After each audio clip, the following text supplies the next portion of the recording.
Donc, bonjour mes frères et sœurs, et ce matin, nous allons ensemble regarder le chapitre 10 de l'Épître aux Romains. Notre bon Père du ciel, tu es celui qui a créé le monde, tu es celui qui en a planifié son histoire. Tu nous dis par les prophètes que, avant le commencement, tu connais déjà la fin. Pas parce que tu connais l'avenir, mais parce que tu as fait l'avenir. Tout est sous ton contrôle. La vie, la mort. Et Seigneur, nous plions dans notre cœur. Nous nous courbons devant celui qui crée toutes choses, qui fait toutes choses, qui veut toutes choses. Celui qui ne dépend pas d'aucune personne. Tu agis pour ta gloire et uniquement ta gloire. Donc conduis-nous encore ce matin et aide-nous à comprendre ce salut si merveilleux que tu as accordé à certaines personnes dans ce monde à travers ton Fils Jésus-Christ, afin de te créer un peuple qui t'adore. Amen. Nous avons vu le chapitre 9 la semaine passée. Nous avons vu que Dieu dit qu'il y a des enfants de la chair, des enfants qui descendent d'Abraham, mais ils ne sont pas tous des enfants de Dieu.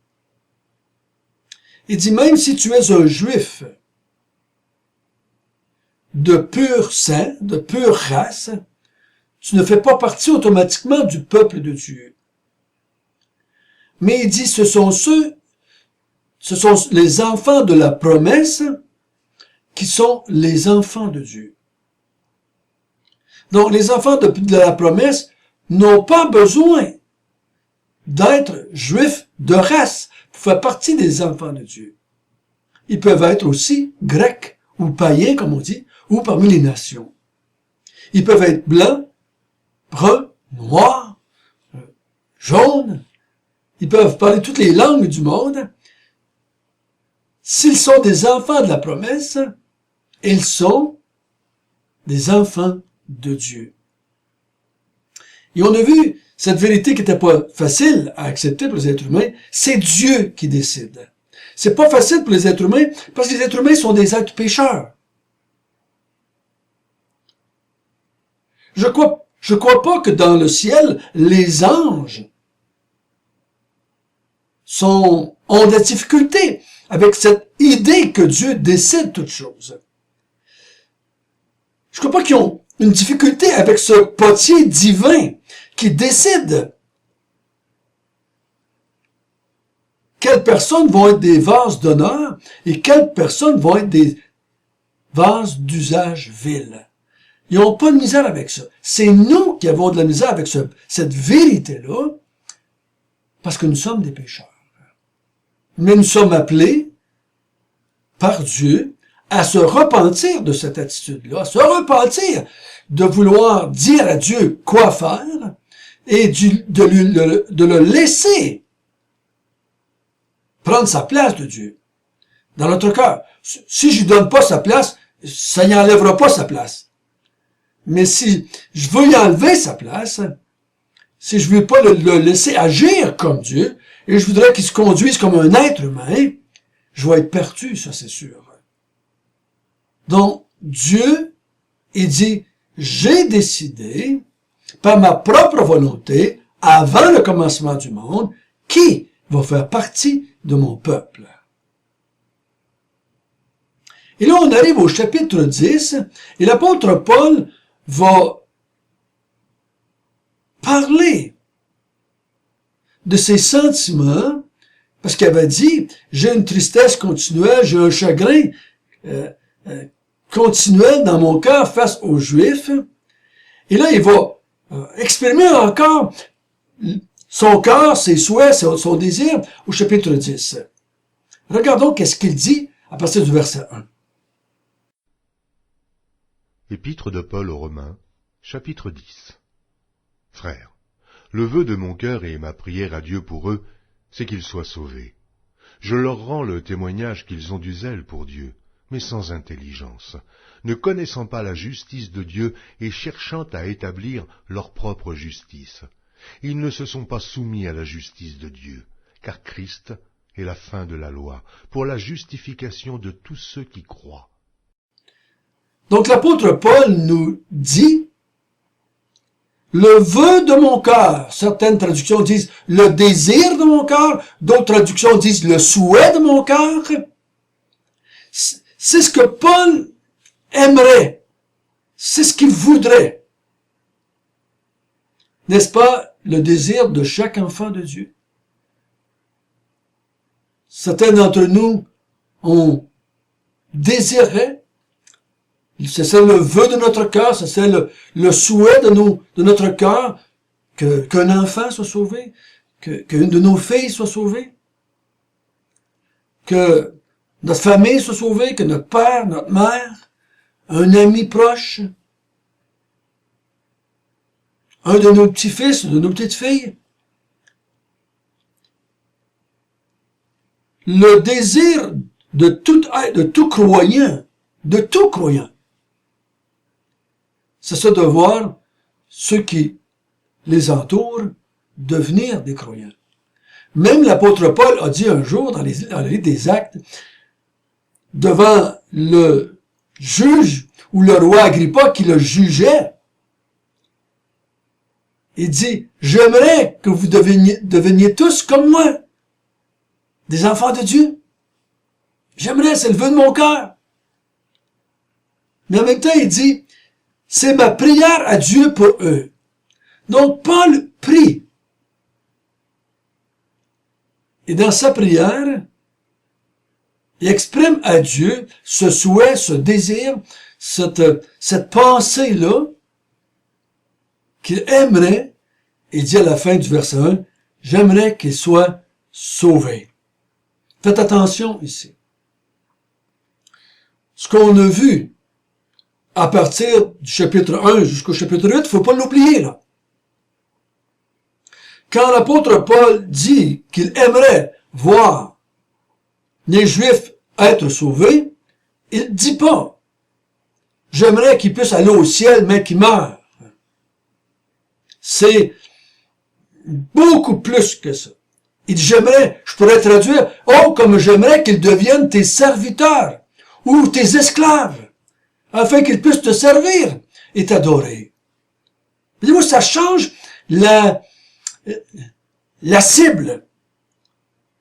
Si je dis, j'aimerais que quelqu'un soit sauvé pour qu'il puisse aller au ciel, la cible, c'est la personne. Mais quand je pense que j'aimerais qu'il puisse être délivré de la mort afin qu'il puisse avoir la vie et t'adorer et te servir pour l'éternité, la cible, ça devient Dieu. Le désir que j'ai que les gens se convertissent, c'est qu'ils deviennent des serviteurs de Dieu. Je pense à mon Dieu et je voudrais qu'il soit servi et adoré, et donc j'ai un vœu dans mon cœur que des personnes soient sauvées. Mais mon désir n'est pas seulement que ces personnes-là évitent d'aller en enfer et qu'ils soient bien dans le ciel pour l'éternité. J'espère que vous voyez la grande différence entre les deux. Donc Paul, malgré qu'il sait que Dieu est souverain, il exprime à Dieu le vœu de son cœur, le désir de son cœur. Il exprime dans la prière ce désir-là à Dieu. Je ne crois pas qu'il est en train de dire ici, Seigneur, je vais faire une liste de noms que je vais répéter toute ma vie afin de te convaincre de les sauver. Ça ne fitterait pas avec le restant du chapitre 1 au chapitre 9, n'est-ce pas? Ça fonctionnerait pas avec cela. C'est ma prière. C'est mon vœu. C'est le désir de mon cœur. Donc, mes prières expriment les désirs de mon cœur. Et les désirs d'un cœur, d'un croyant, c'est que d'autres personnes s'ajoute au peuple de Dieu afin que Dieu soit loué et glorifié par un plus grand nombre. Et là, il va dire pourquoi ce vœu-là ne sera pas exaucé pour beaucoup de gens, juifs ou non juifs. Il dit au verset 2, « Je leur rends témoignage qu'ils ont du zèle pour Dieu, mais sans intelligence. Ils ne connaissent pas la justice de Dieu. » La justice de Dieu. Pour pouvoir être dans la présence de Dieu et pour pouvoir l'adorer et le servir, il faut être déclaré juste par Dieu. Parce qu'il n'y a pas d'impie, il n'y a pas de pécheur qui va rentrer dans la présence de Dieu pour le servir. Dans la présence de Dieu, il faut être pur, il faut être saint. Il faut être justifié. La justice de Dieu qui me permet d'être sauvé ou de devenir son esclave, son serviteur, son enfant, c'est une justice de Dieu, celle qui sauve. Il dit, cette justice-là de Dieu ne s'obtient pas par le zèle. Il dit, je leur rends témoignage qu'ils ont un grand zèle pour Dieu. C'est tout de même pour Dieu. Ils disent qu'ils ont un grand zèle pour Dieu. Il y a des gens dans toutes sortes de mouvements religieux qui ont un grand zèle pour Dieu. Il y en a qui renoncent à tout ce qu'ils possèdent. Ils vont s'exiler dans des pays pauvres pour travailler avec les pauvres et les malades. Il y a un grand, puis ils vont dire qu'ils font pour Dieu. Il y a un grand zèle pour Dieu. Il y en a qui vont pratiquer leur religion le mieux qu'ils peuvent.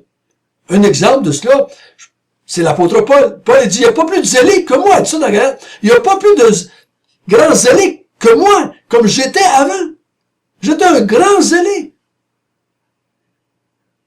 Mais sans intelligence, sans connaissance. Le zèle, l'activisme religieux ne peut pas nous obtenir la justice de Dieu. Il faut que la justice vienne de Dieu. Il faut qu'elle soit approuvée par Dieu. Il faut qu'elle me soit donnée par Dieu, cette justice-là. La justice qu'on essaie d'obtenir par le zèle, c'est une justice sans intelligence. Il dit au verset 3, c'est d'agir sans connaître la justice de Dieu. De penser qu'on va être déclaré juste par le zèle, par la pratique d'une religion quelconque, peu importe comment on la nomme, c'est de manquer d'intelligence, c'est de ne pas agir avec connaissance de la justice de Dieu. Il dit par la suite, ils cherchent à établir leur propre justice. Ces grands zèles-là, les Juifs dont il parle ici, ils ont un grand zèle, mais ils ne tiennent pas compte de la justice de Dieu et ils essaient d'établir leur propre justice. Ils sont zélés pour obtenir leur propre justice. C'est que la justice va venir d'eux autres. Ils essaient de se présenter juste devant Dieu par leur propre pratique religieuse. Et il dit, tout ce grand zèle-là, sans intelligence, sans connaissance, à la fin du verset 3, il dit, c'est une insoumission à la justice de Dieu. Ils ne se soumettent pas à la justice de Dieu. Ça veut dire, s'ils se soumettent pas à la justice de Dieu, ça veut dire qu'ils la connaissent, on va le voir à la fin du chapitre 10. Ils la connaissent, la justice de Dieu. Ben oui. Parce que si tu te soumets pas, c'est parce que tu la sais, tu la connais, la justice qui vient de Dieu. Mais tu la rejettes, tu te soumets pas à cette connaissance-là, et tu la rejettes, et tu établis tes propres règles ou ta propre justice. Qu'est-ce qu'il me dit qu'il la connaissait? Il dit au verset 4, « Car Christ est la fin de la loi pour la justification de tous ceux qui croient. » Ils se sont pas soumis à ce que Christ a dit. Ils se sont pas soumis à celui que Dieu avait envoyé, Jésus-Christ. Au contraire, ils l'ont rejeté, ils l'ont crucifié. Au lieu d'accepter que Christ mettait une fin à la loi, non pas parce que la loi était pas correcte, mais il a accompli la loi, il a mis en pratique la loi. Tout ce que la loi demandait, il l'a fait. Donc il met une fin à la loi et il dit que il devient justice pour tous ceux qui croient cela. Ceux qui se soumettent à la justice de Dieu, cette justice de Dieu qui est donnée à ceux qui se soumettent au plan de Dieu, qui était d'accorder la justice par Jésus-Christ, par le Messie envoyé, qui était Jésus. Les Juifs ont dit non à Jésus, et ils essaient de se justifier en mettant la mise en pratique de la loi. Sans tenir compte que Jésus-Christ a mis une fin à la loi. La même chose avec toutes les religions du monde. Beaucoup de religions du monde, comme mettons l'islam, mettent de côté Jésus-Christ et essaient de se justifier par la mise en pratique de leur religion. Beaucoup de religions, tout ce qu'ils font, ils font un mélange des deux. Ils prennent Jésus-Christ et la mise en pratique de la loi. Ils prennent les deux. Oui, Jésus-Christ a fait sa part, je fais ma part, et ensemble, Jésus-Christ et moi, nous avons obtenu la justice de Dieu. Certains vont prendre Jésus-Christ comme moyen d'être capables de faire leur propre justice. Jésus est un moyen. Ils vont le prier, ils vont le chercher, ils vont en parler, mais c'est un moyen d'obtenir leur propre justice devant Dieu par la vie qu'ils font. Tout cela, c'est un manque d'intelligence, ce n'est pas marcher selon la connaissance que Dieu nous a donnée par le Christ Jésus. L'apôtre Paul, il dit, s'ils n'ont pas été sauvés, et s'ils ne sont pas sauvés dans l'avenir, c'est parce qu'ils n'ont pas voulu se soumettre à la justice que Dieu accordait à travers Jésus-Christ. Ils rejettent cette forme de justice-là de Dieu et ils essaient de se justifier eux-mêmes. Ce que l'apôtre Paul dit, le vœu de mon cœur, c'est qu'ils pourraient se soumettre avec intelligence à la justice de Dieu. C'est ce que j'aimerais pour mes frères juifs. Notre bon Père du ciel, merci de nous avoir encore une fois démontré ce matin que la justice de Dieu s'obtient par la foi et non pas par la loi. Il n'y a rien que je peux faire ou rien que je peux m'abstenir de faire pour être justifié devant toi. Ce que tu nous demandes, c'est d'avoir foi en ce que Jésus-Christ a fait. Il a mis une fin à la loi pour notre justification. Nous le croyons, Père. Nous le croyons de tout notre cœur. Au nom de Jésus. Amen.